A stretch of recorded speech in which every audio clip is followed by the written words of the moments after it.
Good morning. Today is, well, it's a big one today, a big race today. We're going from Richmond in London all the way down to Brighton for a 100km 62-mile race, ultramarathon. It's from Action Challenge. There are I think 2,000-ish people doing it. It's a combination of walkers, runners, joggers, so you can walk it, run it, and some people are splitting the race into two pieces. So they're going to do like 53k-ish, maybe 56 or 53 today, camp overnight, and then do the balance tomorrow. And some people are going right the way through in one hit, which is what I'm going to do. Yeah, 100k. How hard can it be? Looking forward to it. They've got a really fantastic event village. I gather that it's a really well supported race. I haven't done a race from Action Challenge, but I've spoke to loads of people that have. Everyone says that they really look after you. The weather today is a complete mix. I think we're going to get all four seasons in one day. There's thunderstorms forecast for tonight, so that's going to make the end of the race interesting. But I think otherwise, enough chit chat. Time to go and do this.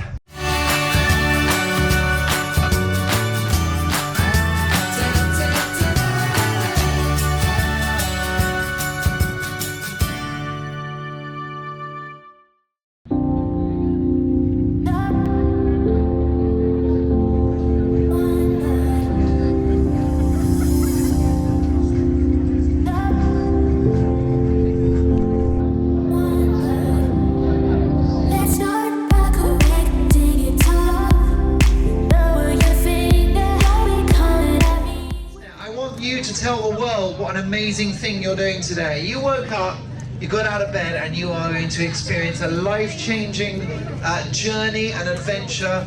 There's going to be highs, there's going to be lows, but there's no better feeling than when you cross that finish line. We're very proud of you, we love you, and we got a 10-second countdown. 8, 7, 6, 5, 4, 3, 2, 1, go!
Okay, quick update. Just under 20 miles in, whatever that turns into kilometers. So far so good, beautiful day. Getting a bit hot though. The heat is starting to drain us a little bit, and the hills, yeah, the hills are real. Nice and flat for the first 10 miles or so, then the hills kick in, which is making it challenging, but oh, and the way they look after us, the Good luck, man. Good luck. thank you, and the aid stations are amazing, so that's great. I'm looking forward to another aid station coming up soon, where I'll definitely take on some calories, hopefully hit the reset button for the next stage.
Say hello for YouTube. Hello for YouTube.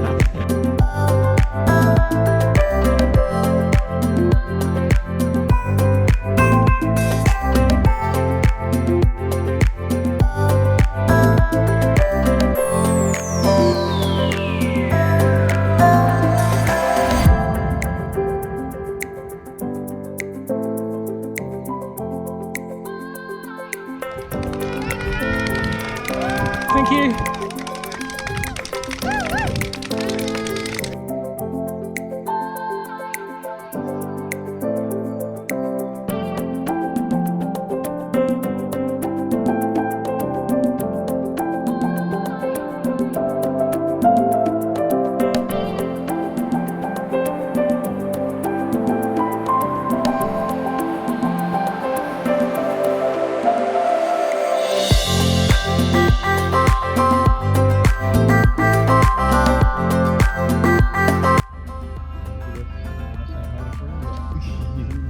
You guys set off, keep them catch you up. Good luck, guys. Thank you. Good luck.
Okay, so chaps, we're at 88k. Yeah. We've got a dirty great big hill to do yet. Yeah. How do you feel at this point in the race? Kill me. Optimistic. Martin's optimistic, we're you nearly want to there. die. I'm in agony, but we're so close, I can't be pessimistic. I need to be able to properly focus on it in my head, the feeling of getting over it, and then we'll see. Yeah. Okay, so only 12 more K to go. Yeah. That's not so bad. Easy peasy, you watch. Easy peasy, he says.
And that, you fabulous YouTube people, was the race. Just a quick few things to go over. One, just want to say the marshals were amazing. These people were looking after us all day and all through the night. You know, 3 o'clock in the morning, 4 o'clock in the morning, 5 o'clock in the morning. They're making sure we're fed, we're watered, that we had glow sticks on our pack, we went out at night, that we were in good groups when we were going through what was, you know, fairly dense woods and trying to find obscure paths, that we were all safe and we were well looked after. The marshals, brilliant. The course marking, best course marking I have ever done on a race like this. Didn't need a map, didn't need the app on my phone, although there is the organizer actually has their own app for your mobile phone, which is great. But yeah, course marking was amazing. Lots of glow sticks on the course marking, and the arrows were reflective, so they caught your head torch when you were looking for them. Really good. The aid stations, oh my God, the aid stations were fantastic. Again, possibly the best aid stations that I've ever come to. And there are times when, you know, the race was really beating you up and you really wanted to rest and wanted to eat and you needed to reset, and the aid stations were sensational at that. At 56k, I was feeling really beaten up, and to get some hot food, I actually managed to get a shoulder massage of all things in the middle of a race, but the pack was sort of killing my neck and my shoulders, and having that little bit of a little bit of respite, a little bit of hot food, some extra calories, some fluid, getting this very kind lady to massage. Not a random runner, by the way. They actually have proper people there to look after you and do massages on your shoulders, or if you're cramping up in your legs or whatever. Really good. I mean, the money that you pay, you can see that they spend it to look after you as someone who's taking part in this event. So really first class event. This is the race finishing t-shirt. I think I came in at 333rd. I don't know if that's good or not, but I was quite pleased. I was pleased just to finish it. It's an amazing course. If you're going to do it, know why you want to do it, because that race will really ask some difficult questions of you, and you will need to dig deep. I certainly needed to dig deep, and I was pleased that I was able to finish it. Some of the other people that I spoke to, you know, they were having a hard time, but they enjoyed it. It is enjoyable, but it's tough. It's got that kind of duality where, oh my God, this race is kicking the life out of me, but I'm still enjoying it at the same time. So it does sort of blow your mind slightly that way. Couple of things as well is shoes. If you're gonna do the race, make sure you've got good supportive shoes, that you have done some decent mileage in, so you know that they're going to look after you and hopefully not cause you blisters. A lot of people were suffering with blisters. Do spend the money on getting yourself a really good head torch. Please don't think that 10 or 20 quid on a head torch is going to be good. It's not going to cast that much light. The more illumination you have coming off, or you know, better quality head torch you've got in that night section, that really helps. Thankfully I've got a fairly decent one. I didn't spend the moon, but I spent enough, and it really, I didn't begrudge a single penny of it when I really wanted quality light, because those night sections, they're not big wide open trails. Some of these are real narrow, technical, over tree roots and all sorts of things. So good head torch, definitely a tip, as would be some sort of blister pack to take with you, something small that you can put in your backpack just to again look after your feet. So if you need to, if you have got some blister issue, you've got something that you can address it with. But all in all, an amazing experience. I will never forget this race. It was fantastic. Some of the other participants that I met, they were brilliant. We all supported each other. You know, we really looked after each other, and some of the people out there really looked after me, and hopefully I helped them. And it was just a fantastic experience. So thank you for watching. I hope you enjoyed the video. I'll see you on the next one.